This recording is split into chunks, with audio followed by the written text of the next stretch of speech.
சராசரியா ஒருத்தங்க சம்பாதிக்கிற வருமானத்துல அதிக செலவு வீட்டு வாடகைக்கு போகும். இல்லைன்னா ஒரு வீட்டை கட்டிட்டு அதுக்கு இஎம்ஐ கட்டுறதுக்கு போகும். இல்லைன்னா ஒரு வீடு கட்டணுமே அப்படின்னு சொல்லிட்டு நிறைய சேர்த்து வைக்கிறதுக்காக சேவிங்ஸ் போகும். வீடு அப்படிங்கிறது நம்ம ஒவ்வொருத்தரோட வாழ்க்கையிலும் ஒரு மிகப்பெரிய அங்கமா இருக்கு. அப்படிப்பட்ட வீட்டை கட்டி உள்ள போயிட்டு நிம்மதியா வாழலாங்கும் போது சொத்து வரி எல்லாம் அரசாங்கம் போடுறது தப்பு கிடையாது.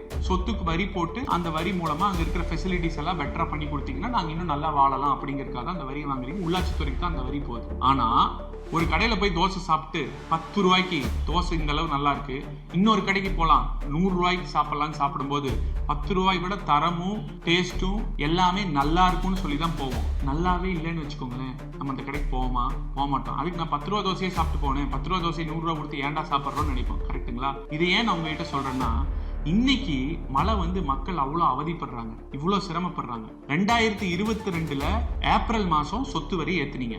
ஏத்தும் போது மினிமம் 25% மேக்சிமம் 150% வரைக்கும் ஏத்துனீங்க. சரி, 2024 செப்டம்பர் மாசம் மறுபடியும் 6% அர்பன் ஏரியாவுக்கு சொத்து வரி ஏத்துனீங்க.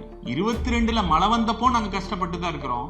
24 இன்னைக்கு மழை வந்தப்போ உங்க நியூஸ் ஃபுல்லா பார்த்தா இன்னைக்கு மக்கள் கஷ்டப்பட்டு தான் இருக்காங்க. ஏன் இப்படி பண்ணினீங்க அப்படின்னு சொல்லி கேட்டா, உள்ளாட்சித்துறை அமைச்சர் நேரு அழகா ஒரு பதில் சொல்றாரு. இதுக்கு நாங்க காரணம் இல்ல. 3 ஆண்டுக்கு முன்னாடி அதிமுக ஆட்சியில அவங்க ஒரு 15th ஃபினான்ஸ் கமிஷன்ல கையெழுத்து போட்டாங்க, அதுதான் காரணம்னு சொல்றாரு. பொய் நம்பர் 1. 15th ஃபினான்ஸ் கமிஷன்ல தமிழக அரசே கொடுத்திருக்கிற அந்த ரிப்போர்ட்ல 9வது பக்கத்துல 27வது பாயிண்ட்னு சொல்லி சொத்து வரி பத்தி என்ன போட்டிருக்காங்கன்னா, உங்க நாடு வளர்றப்ப, அதாவது பொருளாதாரம், ஜிடிபி, உற்பத்தி திறன் எல்லாம் வளர்றப்போ அதுக்கு ஈடா சொத்து வரி வசூலும் வளரணும்னு போட்டிருக்காங்களே தவிர சொத்து வரியை உயர்த்தணும்னு எங்கேயுமே போடல. அதாவது இப்ப நம்ம ஒரு இடத்துல ஒரு கம்பெனி வருதுன்னு வச்சுக்கோங்களேன், உடனே சுத்தி அந்த இடத்துல எல்லாம் சுத்தி இருக்க இடம் வேலைகள்லாம் அதிகமாகும். நிறைய பேர் வீடு கட்டுவாங்க. வீடு கட்டி வந்தாங்கன்னா ஆட்டோமேட்டிக்கா சொத்து வரி அதிகமாக தானே போகுது. ஒரு எடுத்துக்காட்டுக்கு சொல்லணும்னா, 2011 சொத்து வரி மற்றும் கேபிட்டல் டிரான்சாக்சனோட மொத்தமா வசூல் பாத்தீங்கன்னா 4782 கோடி. 2020 அதுவே 11123 கோடி. இந்த 10 ஆண்டுகள்ல அதிமுக ஆட்சியில சொத்து வரி உயர்த்தல. ஆனாலும் 9.83% விகிதத்துல அது வளர்ந்திருக்கு. இப்ப திமுக சொல்றது எப்படி இருக்கு தெரியுங்களா? 10 ஆப்பிள் விக்கிறம்பா, ஒரு ஆப்பிள் 10 ரூபா, 100 ரூபா, நீ 1000 ரூபாய்க்கு நீ வித்து கொடு அப்படின்னா நம்ம என்ன யோசிப்போம்? அப்ப 100 ஆப்பிள் விற்கணும் அப்படித்தானே யோசிப்போம். இவங்க என்ன பண்றாங்க? 10 ஆப்பிள் தான் விற்பேன், ஒரு ஆப்பிள் 100 ரூபா ஆக்குவேன் அப்படிங்கிறாங்க. அது ஆப்பிள் வாங்குறவன நசுக்கிற மாதிரி இருக்கு. அதை தான் இன்னைக்கு பண்றாங்க. பொய் நம்பர் 2 என்ன சொல்றாங்க?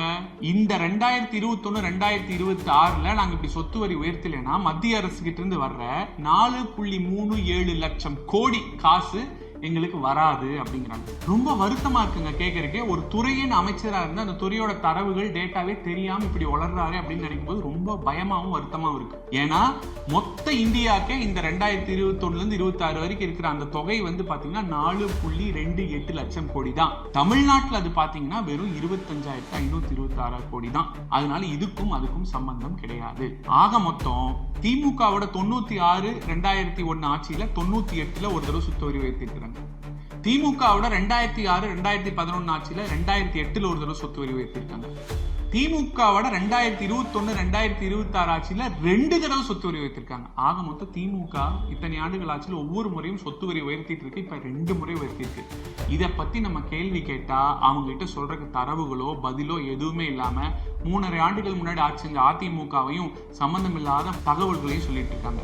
நாங்க கேட்கறது ஒரே ஒரு கேள்விதான். ஒரே ஆட்சியில 2 மடங்கு சொத்து வரி உயர்த்திருக்கீங்க. ஆனா அதை வச்சு எந்த ஒரு அடிப்படை கட்டமைப்பும் சரி செய்யல. மழை இன்னைக்கும் மக்கள் கஷ்டப்பட்டு தான் இருக்காங்க. இத்தனை மடங்கு சொத்து வரி உயர்த்தியும் மக்களுக்கு எந்த பயனும் இல்லை. அப்புறம் எதுக்காக சொத்து வரி உயர்த்துறீங்க? கேள்விக்குறி.